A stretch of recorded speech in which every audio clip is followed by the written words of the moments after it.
RCR presenta al Foro Penal Venezolano en Aquí se habla libertad, con Alfredo Romero, director ejecutivo del Foro Penal. ¿Dónde están las mujeres de bien? ¿Dónde están esos hombres de fe? ¿Dónde están nuestros niños de amor que gritan y claman la verdad? ¿Quién para tantas balas el mal? ¿Quién para tanta arbitrariedad? ¿Quién para tanto odio y maldad? ¿Dónde están los soldados de paz? Por la vida doy la vida, por la paz doy amor, por respeto a la vida. Esta canción contra el terror, una canción contra el terror. Buenos días a todos. Por aquí, como todos los martes, Alfredo Romero les habla desde esta oportunidad, este espacio que nos permite RCR en esta sección que se haga aquí, se habla libertad. Soy Alfredo Romero, director del Foro Penal, y hoy estaremos en una conversación muy importante, ya que tendremos con nosotros a una víctima, porque las esposas también son víctimas, a veces incluso en el mismo nivel que los presos políticos. También los esposos, también las hijas, también los hijos. Y la persona que tendremos hoy es lamentablemente uno de los víctimas, digamos, la esposa de un preso político reciente, precisamente la semana pasada, que fue encarcelado, que es el caso de Nickmer Evans. Y así como Nickmer Evans, ya en la segunda parte del programa estaremos refiriéndonos a las cifras o a lo que es la máquina de la represión, o lo que denominamos la máquina de la represión, y podemos referirnos pues al número de presos políticos, que son 382, y ustedes dirán, bueno, la semana pasada eran 394, ahorita son 382, sí, pero no quiere decir que disminuya la represión, todo lo contrario.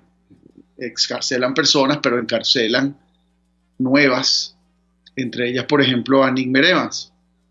Pero sí, hay excarcelaciones, por cierto, y debo decirlo, por un trabajo que muchos de los activistas del Foro Penal, sobre todo en el interior del país, han venido realizando. En ese sentido, en el estado Lara ha habido protestas, bueno, por las razones que a todos nos incumben, que es protestas por la falta de servicios públicos, como son el agua, como es la luz, como es el gas. Y estas personas protestan, son encarceladas.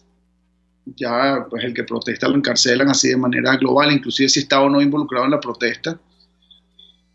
Y esas personas han sido asistidas por el equipo de Abraham Cantillo allá en el estado Lara, un equipo excelente que tenemos del Foro Penal allá, y que en esta ocasión, en este periodo, en esta etapa de la pandemia, de la cuarentena, han tenido que trabajar en un nivel mayor que en otros equipos del país, ya que ha habido, como les decía, protestas. Bueno, esas personas que han protestado se encarcelan, y unas han sido excarceladas, por eso es la reducción de presos políticos, pero encarcelan a otros y no sabemos cómo procede en estos días, ¿no? En estas semanas, en estos tiempos. Bueno, vamos a ver si ya la tenemos conectada a la esposa de Nickmer Evans, Marta Cambero, que está con nosotros. Marta, ¿estás allí? Sí, muy buenos días, doctor Alfredo, ¿cómo está usted? Muchísimas gracias por el espacio. No, gracias por el tiempo, y sé la la situación que se vive como familiar, esta tragedia y esta, digamos, serie de trajín que implica el tener que ir no solo a los tribunales cuando hay las audiencias, como fue la única audiencia que se celebró, que además fue retrasada, suspendida, y luego fue llevada a cabo posteriormente, sino también ahora tener que ir a la Dirección General de Contrainteligencia Militar, al DGCIM, para llevarle incluso comida y pues medicamentos e insumos, ¿no? Bueno, primero, Marta, quería, si puedes recordarles a todos quién es, ante todo, Nickmer Evans, su trayectoria, y las razones por las cuales fue detenido y las circunstancias actuales. Pero primero hablemos, yo quiero, importante a los efectos de saber quién es la persona, más allá de la detención, que es un producto que fue reciente, es quién es esa persona y por qué esa persona tiene una razón política que la envuelve y que es la razón real o el fin real de la detención que se le realizó la semana pasada. Bueno, muchísimas gracias, Alfredo. Bueno, primeramente agradecerte el espacio en el programa de Foro Penal y efectivamente recordar que, bueno, Nickmer es un comunicador social, es politólogo, es actualmente el presidente editor de un portal de noticias web que es llamado Punto de Corte, que tenemos alrededor ya de 3 años en la web. Bueno, Nickmer ha sido un político que estuvo ligado a las filas del chavismo y que ya en el 2013 marcó distancia con las filas del chavismo y ha sido muy crítico en sus posiciones. Se ha trabajado en el tema de la comunicación política, ha sido bastante crítico. Actualmente también tiene su movimiento, que es el Movimiento Democracia e Inclusión, en donde también han marcado distancias y han sido muy críticos con el actual gobierno. Y cuéntame, no sabía que era tanto tiempo, o sea, tiene este canal de noticias básicamente, o de opinión a través de internet, y el canal era crítico, digamos, ¿no? O sea, ¿por qué crees? Sí. Primero, acá hay 2 razones, fíjate, Nickmer Evans tiene como varias, por decirlo,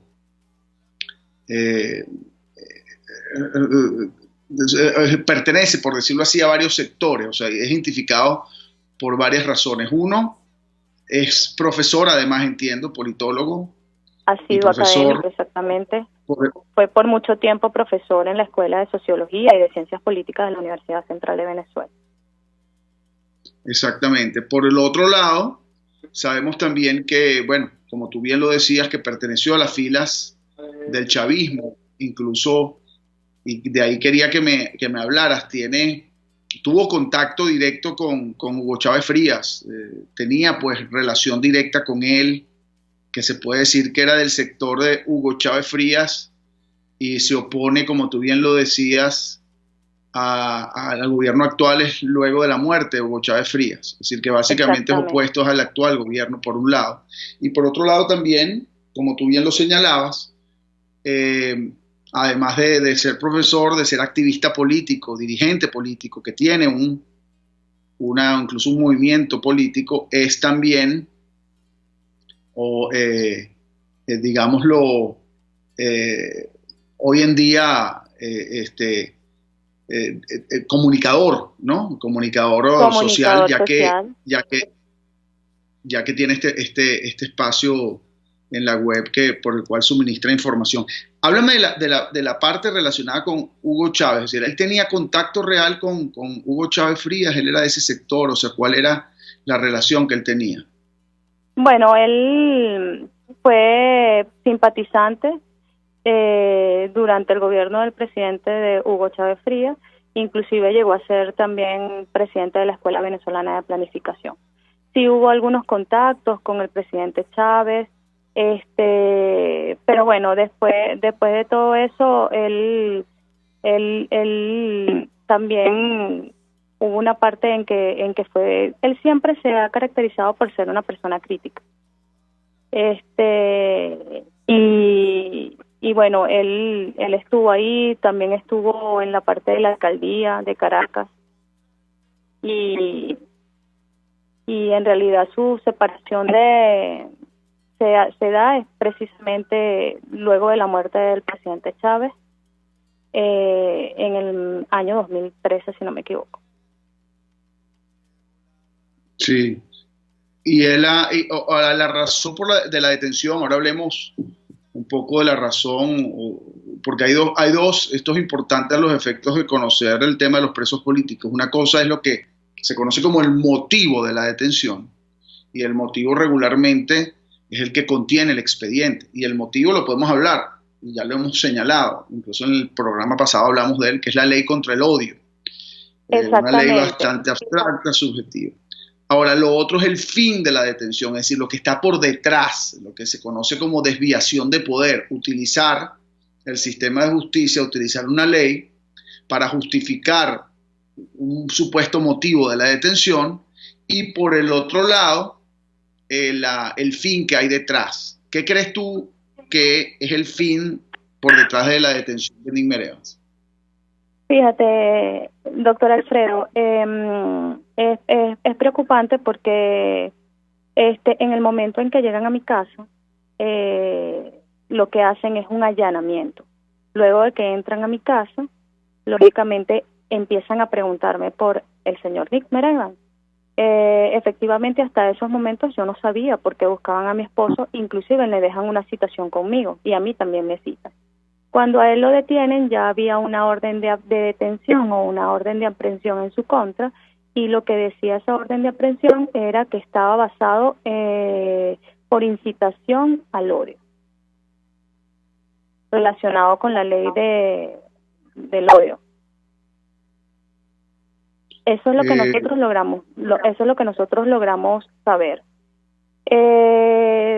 Lo que hemos logrado saber también es que por un tema de unos tweets que él publicó, y también suponemos que puede ser porque él dentro del portal web tenía su programa, un programa que lo que hacía era, se llamaba Desconstrucción Política. En ese programa él, como se caracterizaba, hacia la desconstrucción de muchas cosas que bueno que se hablan en el gobierno que no son. Ahora, lo más preocupante en este caso, doctor, y de eso tiene conocimiento el foro que me ha acompañado en todo esto, y se los agradezco infinitamente, es que aun cuando al Nick Evans lo apresan el día lunes 13, apenas el viernes 17 es que es presentado ante el tribunal. Desde el 17 de julio hasta el día de hoy yo no he podido ver a mi esposo. Él ha hecho algunas llamadas específicas acá en casa en donde nos ha dicho qué es lo que llevarle, pero hasta estos momentos yo no he visto a mi esposo. Esto es una situación bastante difícil, no solamente a nivel personal, sino también a nivel familiar, porque en realidad uno no sabe en qué condiciones está el esposo de uno o el familiar de uno. Ya él tiene dentro de su grupo de abogados, se han hecho algunos trámites, algunos procedimientos que son dentro del orden jurídico que se tienen que hacer, pero él está en un proceso de privación de libertad, y tengo entendido que tienen que pasar 45 días de investigación y presentar todos los procedimientos que tienen que presentar los abogados. Pero hasta ahí yo quiero expresar que mi preocupación es que en realidad hoy se cumplen 15 días de que mi esposo es detenido, y yo solamente lo he visto una sola vez luego de la audiencia de presentación. Hasta ahí yo no he podido llevarle o acercarle algo a la DGCIN, porque los primeros días siempre lo hacía, pero no hacía nada con ir porque no me atendía, sino hasta la semana pasada que él se pudo comunicar en casa y nos dijo que teníamos que llevarle varias cosas, pero yo no he visto a mi esposo. Y no sé en qué lamentablemente eso condiciones está están. ocurriendo con todos los presos políticos. Siempre insistimos en la utilización de la pandemia, de la cuarentena, incluso para justificar la falta de acceso a la justicia o las restricciones de acceso a la justicia y el contacto con los detenidos. Y en eso insisto porque muchas personas justifican y dicen, bueno, no, pero como hay pandemia, como hay coronavirus, entonces no se debe acceder a las cárceles. Eso es totalmente absurdo, eso es totalmente falso. Quiero decirles que la justicia no puede pues simplemente reducirse por la pandemia o la cuarentena. El Estado, entonces ustedes dirán, bueno, pero ¿y cómo hacen? Bueno, es que el Estado debe suministrar todas las condiciones para que exista el distanciamiento cuando uno va a hablar con un preso. Para eso están lo que se conocen como los locutorios que hay en las cárceles, incluso en Venezuela, muchos destruidos, pero tu evento eso si hay costo, si se gasta en fortunas, en muchas otras cosas, en la justicia, para garantizarse la justicia, un costo mínimo de este tipo no es absolutamente nada. Claro, A y todo evento que uno lleva su mascarilla, uno como abogado, uno puede y conversar con el preso, pero no se permite. Entonces uno cómo puede defender, si hubiese una defensa real, técnica, en un Estado de Derecho a todo evento, y si se quiere justificar que existe, así el gobierno lo señala, pero ¿cómo se va a defender a alguien si no te permiten el acceso para tú conocer no solo la situación del preso, sino incluso las razones por las cuales fue detenido, para poder hacer preguntas sobre el expediente, sobre el contenido de la investigación?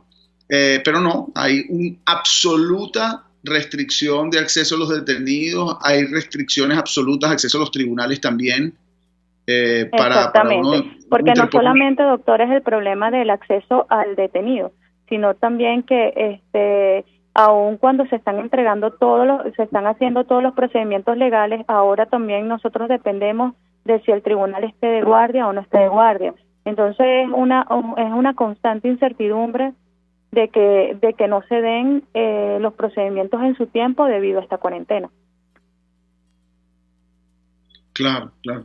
Sí, es así. Fíjate, bueno, y entiendo, vas a estar acompañado por activistas nuestros, del foro para llevarle, entiendo que es mañana, Sí, el día de mañana, no sé si en horas del mediodía, aunque me dicen que debo estar antes, hay que llevarle una serie de insumos que él solicitó. Y él también sufre de alguna condición médica, ¿no? De salud. Sí, gracias a Dios, el día viernes cuando lo presentaron, logré entregarle junto con su récipe médico las medicinas que él debe tomar. Él es hipertenso y debe tomar una serie de medicinas que logré pasar ese día 17 de julio. Ok.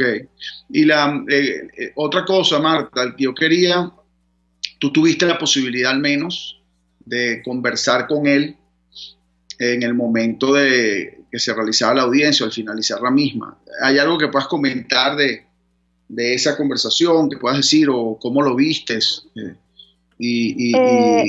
Bueno, sí, luego de finalizar la audiencia yo tuve la posibilidad se me permitió entrar, lo vi, ese 17 de julio pude constatar en horas de la tarde-noche, porque eso fue tipo 6:40 de la tarde, pude constatar el estado físico de Nickmer.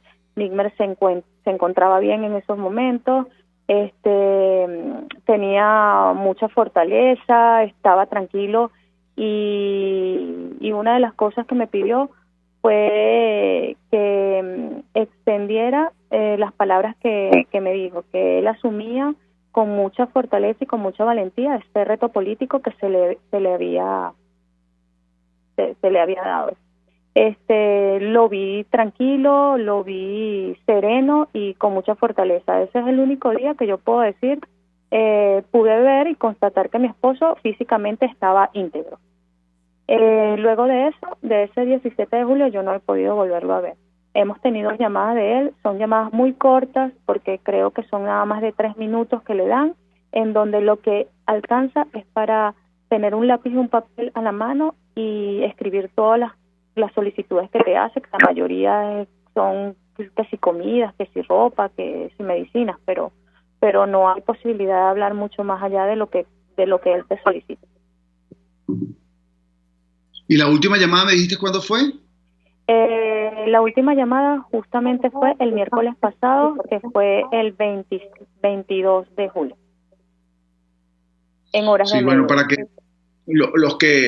para que los que nos están escuchando o viendo entiendan cómo funciona. Primero, Nick Evans, para que estén claros, Nick Evans no es responsable de nada hasta ahora formalmente. Lo que él está es como el 95% de los presos, o más del 95% de los presos políticos, están privados de libertad con unas medidas preventivas.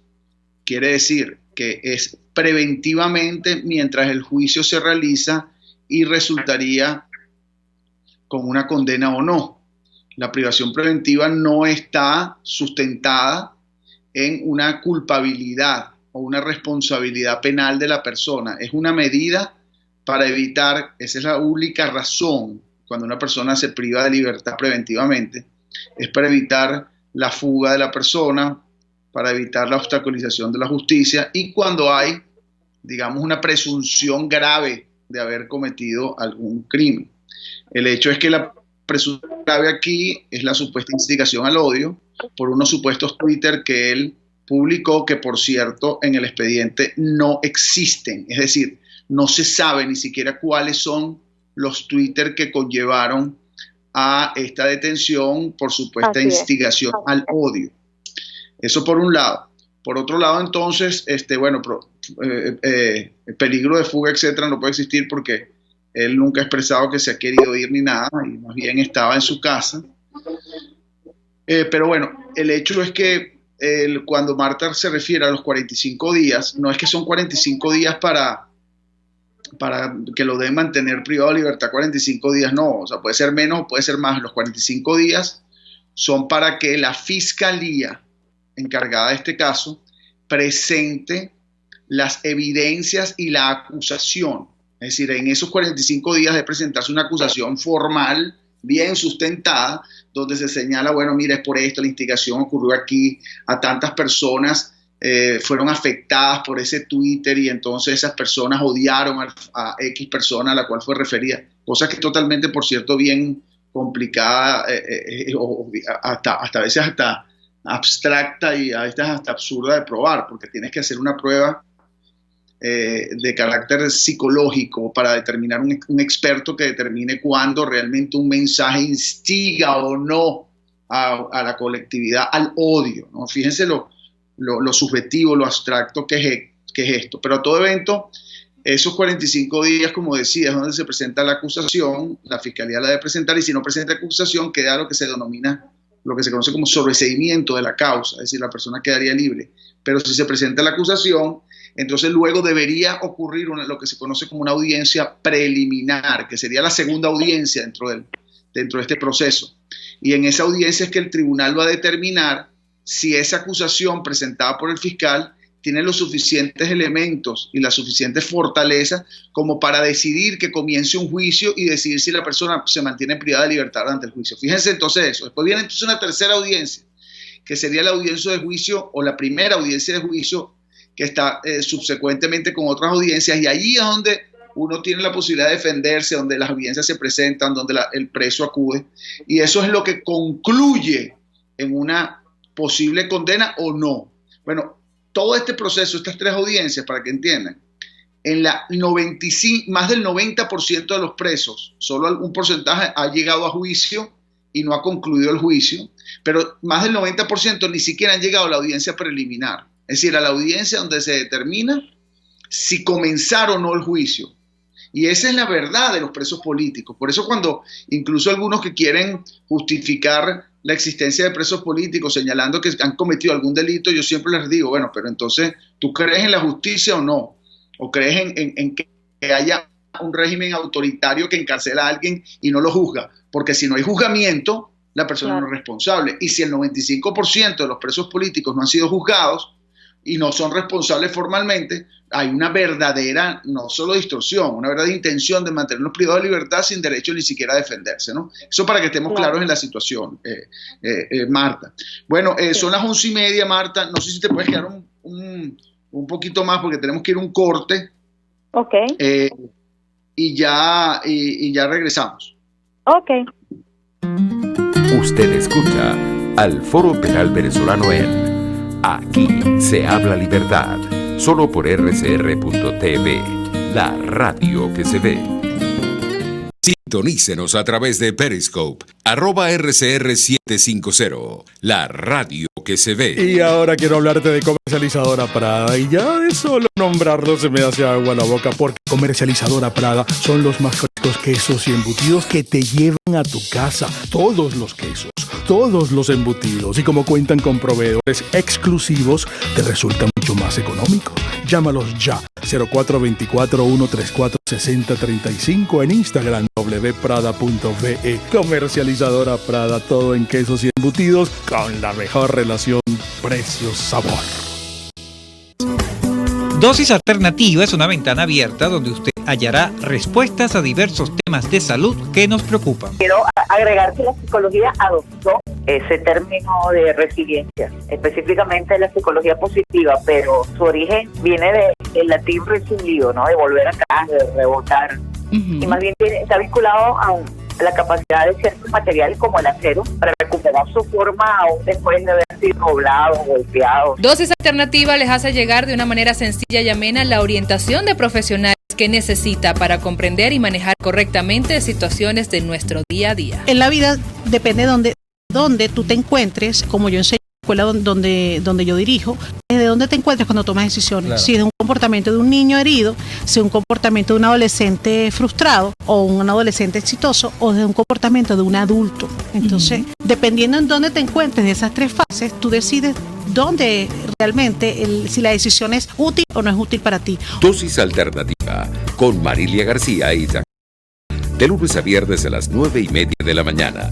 Solo por RCR y RCR.tv, la radio que se ve. Puedes seguirnos en nuestras redes sociales. En Twitter, @RCR750, la radio que se ve. Informe RCR presenta titulares. Este martes se llevará a cabo la audiencia de apelación del dirigente sindical de Ferrominera, Rubén González, que buscará revocar la medida de privativa de libertad que pesa en su contra por los delitos de ultraje al Centinela y a la Fuerza Armada. Investigadores de la ONU que supervisan el cumplimiento de las sanciones contra el norte están investigando un posible acuerdo militar y tecnológico entre Pyongyang y Venezuela, y han advertido a Caracas que podría violar las resoluciones del Consejo de Seguridad de la ONU. Trabajadores y jubilados de PDVSA protestan en al menos 3 estados del país para exigir el pago de las deudas laborales y mejoras en los salarios. En materia internacional, Francia autorizará adicionalmente más de 5.000 espectadores en los estadios. Pospone la Universidad Biológica de la ONU para mayo de 2021. El torneo de 11:34.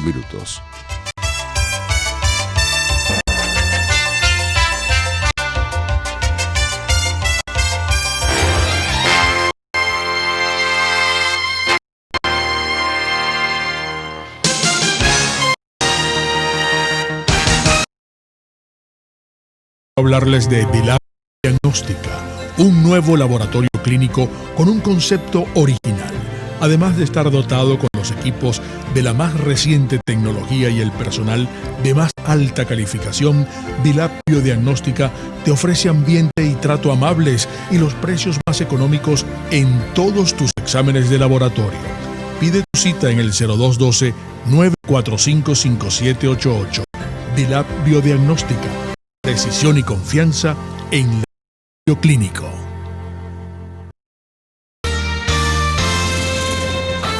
Temas de actualidad más relevantes son expuestos a la luz de La Linterna. Diego Bautista Urbaneja le invita a formar parte de este ameno espacio de charla y análisis con una buena taza de café y al son de buena música. La Linterna, de lunes a viernes, a partir de las 2 de la tarde, por RCR 750 AM. RCR 50 AM, porque lo bueno une. Les estamos presentando al Foro Penal Venezolano en Aquí se habla libertad.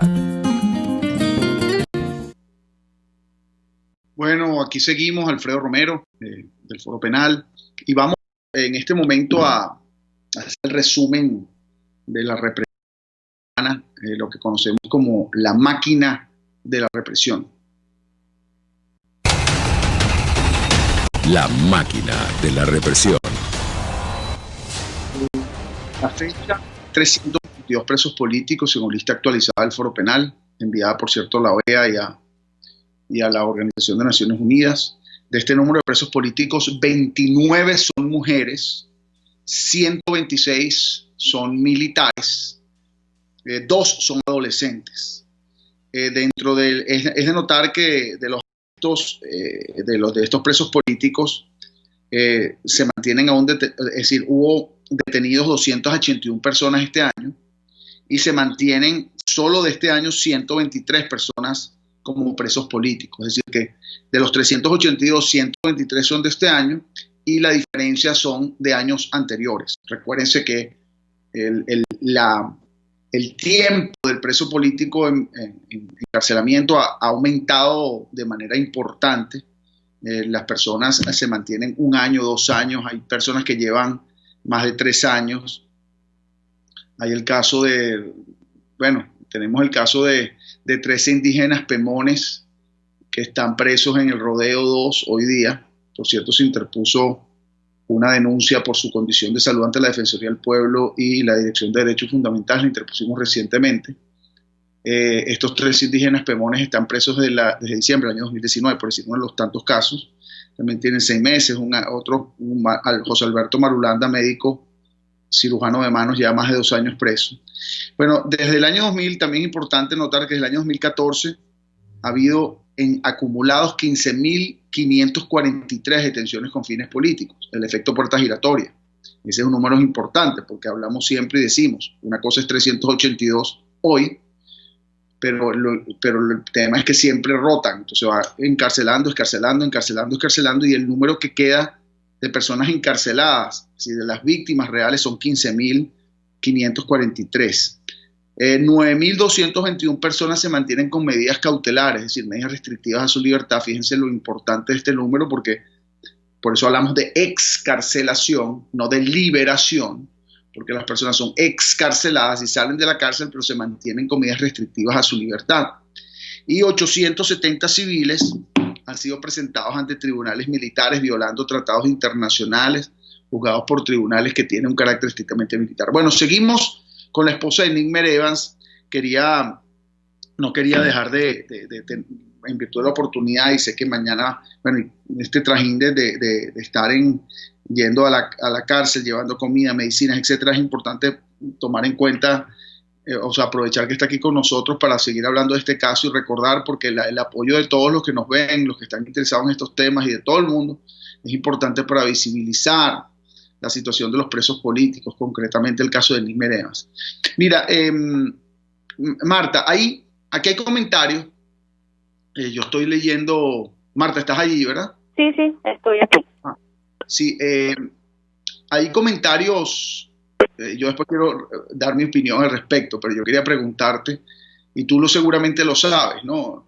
Hay personas, aquí yo estoy viendo aquí el canal de YouTube de RCR, 750, y así hay comentarios como que, bueno, es que, no voy a leerlos específicamente, pero es que en pocas palabras, Nigmer Evans estaba con Chávez y bueno, como se quedó sin trabajo, entonces ahora es que está en contra del gobierno actual, y otras personas que de alguna manera se colocan en una posición como que, bueno, ¿sabes? Esta polarización política, la cual a veces, bueno, después dio mi opinión al respecto, pero trae como consecuencia que si una persona está ligada a uno, está ligada al otro, entonces hay como un rechazo a la persona. ¿Qué le dirías tú a estas personas que tienen, digamos, esas posiciones a veces como políticas, que no quieren apoyar, por ejemplo, una causa como la liberación de Nick Evans por su posición política que tuvo en algún momento o que tiene ahora. Claro, fíjate, doctor Alfredo, yo también lo he leído, porque también uno puede, cuando revisa los tweets y cuando se mete en las redes sociales, bueno, uno ve diversas opiniones. Pero en realidad mi comentario hacia ellos es que justamente a eso no debemos caer, porque nosotros tenemos que buscar que este país, todo aquel, de la forma en que tenga que pensar, que haya libertad de conciencia y de pensamiento. Si seguimos con estas revanchas, este país no va a cambiar, porque fíjese, si nosotros en este caso que yo me siento no solamente vulneraron los derechos y están vulnerando los derechos humanos de mi esposo, sino también que a eso se le implica todo un sistema que es el sistema familiar. No solamente soy yo que soy su esposa, sino sus hijos, sus familiares directos o los más indirectos, estamos afectados por eso. Si nosotros llegáramos en este caso a estar del otro lado y asumir esa misma posición de revanchismo, este país nunca va a cambiar. Entonces, nosotros en realidad, como siempre lo ha mantenido Nickmer y lo dijo ya en el momento en que lo detuvieron, la crítica y la defensa de la resistencia ante la tiranía no puede ser inconsiderada instigación al odio. Todos tenemos derecho a pensar y todos tenemos derecho a la crítica, siempre y cuando no sobrepasemos los límites. A esas personas les deseo que nunca estén por lo que están pasando, no solamente ellos, sino muchas familias que en estos momentos se les está viendo vulnerados sus derechos humanos. Yo, como siempre lo digo, bueno, este país en algún momento tiene que cambiar. El país es uno solo, en donde todos entramos tranquilamente, y no deben haber este tipo de revancha ni de violaciones de los derechos humanos. Bueno, tienes toda la razón, y yo voy a ser más claro en esto, y siempre lo repito, ¿no? Los derechos humanos no tienen color político, y eso yo quiero siempre recalcarlo. Por ejemplo, en el caso del Foro Penal, lo digo y lo repito y lo voy a repetir 1000 veces. Nosotros no estamos, así quieran colocarnos en una posición política o no, nosotros no tenemos una posición, digamos, incluso de relación ni siquiera con sectores políticos específicos. Lo que nosotros estamos es enfocados en nuestro objetivo, es la víctima que no tiene, que es la víctima, tenga la posición política que tenga.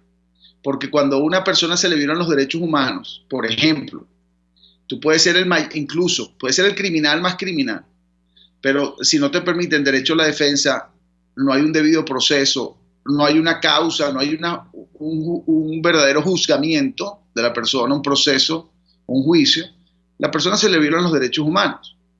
Y eso es fundamental. Cuando nosotros vemos, por ejemplo, incluso yo lo veía, yo he visto comentarios, y a mí no me importa decirlo con absoluta transparencia y claridad. Yo veo casos, por decir, hay personas que tienen pues el tema político, el caso, por ejemplo, de Alex Saab, que está detenido en Cabo Verde, y yo digo, bueno, toda la gente a veces piensa que debe ser llevado y extraditado de manera casi que autoritaria o arbitraria. No, tiene que tener un abogado, tiene que tener derecho a la defensa, como se le está respetando, pareciera que así se le está respetando allá. Bueno, y eso hay que siempre analizarlo, y siempre tiene que existir, porque si no se violan los derechos humanos, y nosotros como Foro Penal o defensores de derechos humanos tendríamos que oponernos a cualquier situación que viole los derechos humanos, y particularmente en lo que respecta a la justicia. La falta de acceso a la justicia. Inclusive, sea quien sea, los derechos humanos deben ser respetados, sea quien sea. Claro, y además, sí. No solamente es el tema de los derechos humanos del preso político que esté en este momento, que lleva la mayor carga, sino que además de eso hay unos daños colaterales, y esos daños los llevan no solamente sus familiares, sobre todo los hijos. Los hijos en estos momentos sufren demasiado por esa ausencia de un padre en la familia. Porque en el caso, doctor, por lo menos en el caso que yo viví, en donde llegan, allanan mi casa, está mi hijo menor de 6 años, entonces uno tiene ahora no solamente que bregar con la situación del preso político, sino también es de cómo tú puedes recomponer tu familia cuando tienes un niño de 6 años que no comprende por qué le quitaron a su padre. ¿Quién me puede a mí resarcir ese daño? Nadie. Por más años que yo pase, nadie va a resarcir el daño que le pudieron haber hecho a la familia. Es muy así. difícil. Son 2 hijos, ¿verdad? Es tu hija, es un hijo menor y esta hija que es de mi Nigmer, hijo de 6 años y una niña que es hija de su primera pareja de 17 años, que aún así tiene un poco más de conciencia, entiende, pero claro, su nivel de depresión, tiene conciencia, entiende perfectamente, tiene otros niveles de estrés, pero un niño de 6 años que no sabe por qué entran a su casa tumbando la puerta, buscando a su papá, y que todos los días se pregunta por qué le quitaron a su padre. Esos daños, que son los que yo le digo que son colaterales, que lo vamos a vivir por mucho tiempo, ¿quién me los resarce a mí? Nadie. Y por eso es que nosotros siempre señalamos que la víctima no es solo el preso político. El preso político tiene todo, lo rodea una serie de víctimas que están los hijos, está la esposa, está la familia en términos generales. De eso sí no he oído, disculpa que te pregunte así, pero no lo sabía. ¿Tiene madre, padre vivos al día de hoy? Nigmer tiene solamente su madre viva. Él a su padre nunca lo reconoció, él tiene su mamá, él es sostén de familia, es el único que se hace cargo de su mamá porque es hijo único. Su mamá tiene 80 años, tiene 4, se ve en un infarto. Bueno, en el caso de ella, igual, ella pregunta por su hijo, nosotros hemos tratado de, bajo esa condición que tiene de salud, lo mejor que hemos hecho es sobrellevar la situación, diciéndole, bueno, que él está de viaje, que se quede tranquila, pero igual ella sabe, porque el entorno familiar se ve trastocado y por más que uno quiera como mentir en la familia, es mentira, ella se da cuenta que algo está pasando y que su hijo está, él viaja, él algunas veces se ausenta, pero son muchos días, ve los movimientos, ¿sabes? Por más que sea, pero bueno, nosotros hemos llevado y hemos tratado de sobrellevar esta situación. Y como le comento, yo sí pienso y espero muy pronto que el país cambie. Y así como el país debe cambiar, sus ciudadanos también.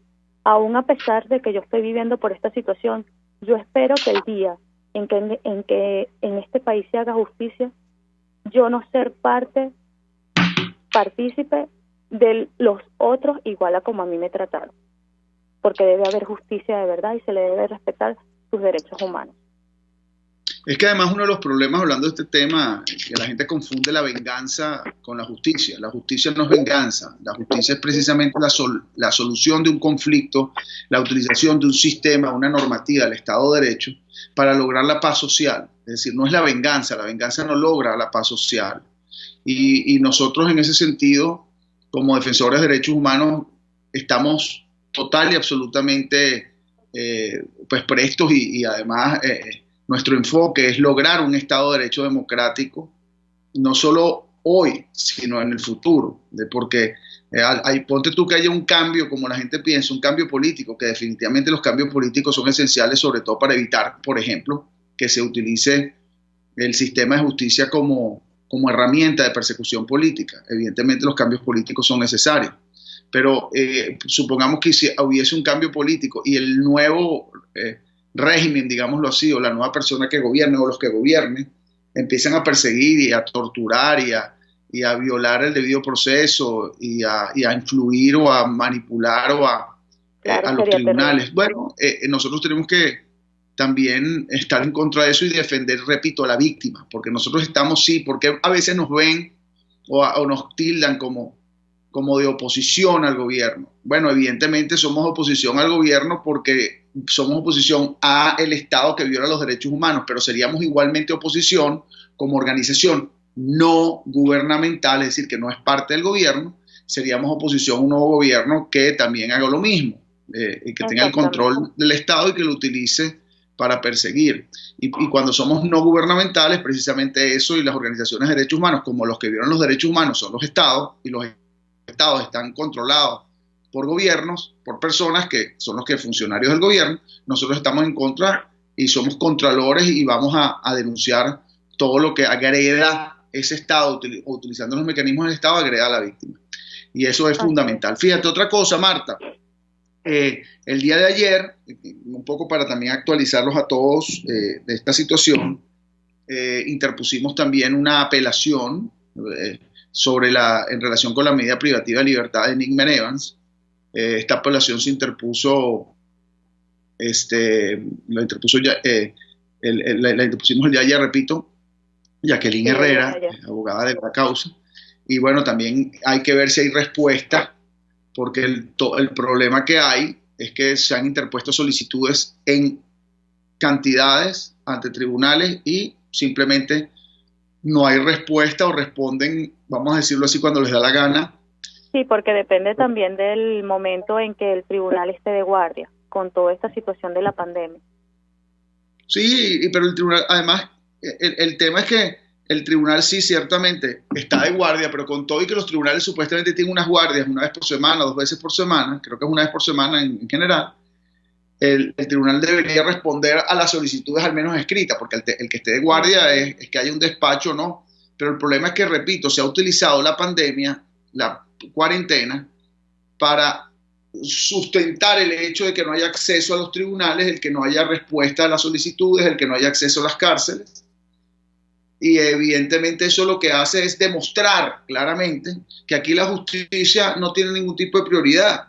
Es decir, aquí la justicia a todo evento, como decíamos, es utilizada como herramienta de persecución, pero para eso sí es efectiva, porque los tribunales sí se abren rápido y funcionan cuando quieren detener a una persona o para emitir unas supuestas órdenes de captura, porque ahí no hubo cuarentena para emitir órdenes de captura en contra de Nickmer Evans, y eso implica supuestamente que un fiscal presenta unos argumentos. Para eso el tribunal funcionó. Entonces funciona para un lado, porque la justicia son 2 lados. El fiscal, que es el que en este caso imputa, acusa, investiga para detener a una persona, por ejemplo, pero está el abogado defensor, que es el que defiende algo tan elemental como es la libertad, tan elemental como es la integridad física, tan elemental como es el derecho a la defensa, el debido proceso. Los abogados somos parte del sistema de justicia, pero aquí por eso lo argumentamos, y no hay manera de argumentar algo en contrario, a pesar de que se quieran utilizar fachadas y pura retórica,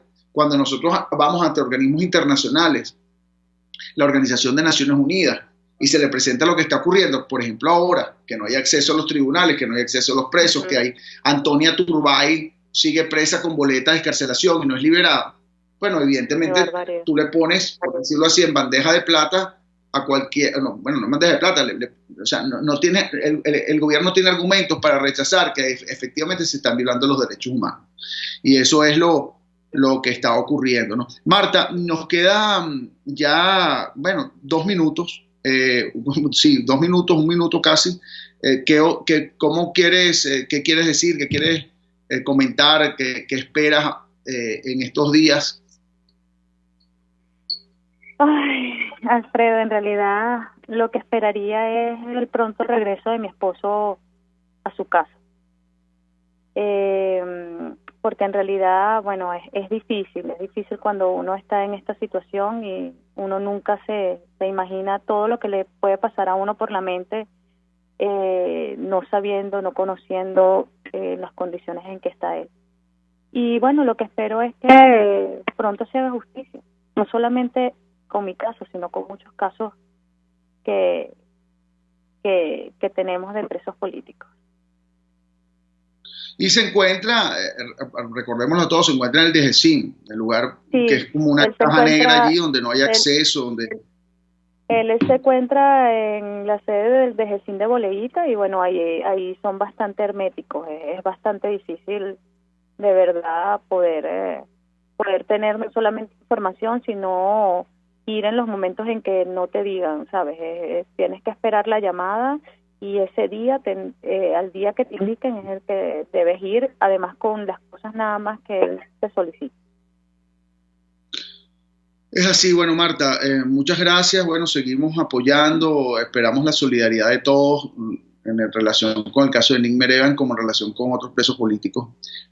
Siempre agradeciendo a la Dirección General de la Estación, Jaime Nestares, en la gerencia de producción, Willy Charcaya, en la producción, Catherine Manzano, y en los controles, José Gregorio González. Siempre finalizamos con nuestro lema para invitarlos para la semana que viene. Gracias a los que se han conectado, incluso parte del equipo nuestro. Siempre está María Macei conectada, Reinaldo Villa, Nasby Calidina, que se conectaron hoy. También nos mandaron saludos Davián desde Colombia. Y bueno, nos despedimos siempre con nuestro lema, que siempre nos recordamos y que es parte de el sustento de nuestra lucha, que es que no hay que hacer justicia por propia mano, pero está en nuestras manos que se haga justicia. Muchas gracias, hasta la semana que viene. RCR presentó al Foro Penal Venezolano en Aquí se habla libertad.